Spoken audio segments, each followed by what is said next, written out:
দিলে হয়? তুমি এখানে এতগুলা ফিটিংস লাগাইতেছো করে? ভাই এখানে ব্যান্ড দিলে তো হবে না। কেন ব্যান্ড দিলে হবে না? এখানে যদি আপনার ব্যান্ড দেয়, ব্যান্ডটা তো আপনার ওপেন থাকে। ব্যান্ডটা ওপেন থাকে? ওপেন থাকার কারণে আপনার এই উপরের দিকে আপনার আপনার ময়লা গন্ধ আপনার ওপেন আসে। দুর্গন্ধ আসবে? জি ভাই। কেন দুর্গন্ধ আসবে? আসবে কারণ আপনার যে বাইরের যে পানিগুলো ডেলিভারি দেবে, হ্যাঁ হ্যাঁ, আপনার ওই পানিগুলো তো আপনার এই দিকে গ্যাসটা উঠবে। গ্যাস উঠবে? জি ভাই। আচ্ছা, গ্যাস উঠবো, গ্যাস উঠলে উঠবে, গ্যাস উঠবে কেন? এটা তো চলে যাবে ডাইরেক্ট সরাসরি টাঙ্কিতে, তাহলে গ্যাস আবার রিটার্ন আসে নাকি? জি ভাই, গ্যাস তো রিটার্ন আসে।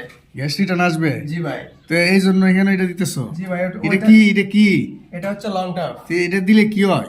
এটা হচ্ছে এটার মধ্যে আপনার পানি থাকে। পানি জমাট থাকে? জি ভাই, যে কারণে আপনার ওই যে উল্টো দিকে দিয়ে আপনার আর উপর দিকে পানি আসার সম্ভাবনা নাই? না ভাই। মানে আসার সম্ভাবনা নাই, হাওয়া আসার সম্ভাবনা নাই? না ভাই।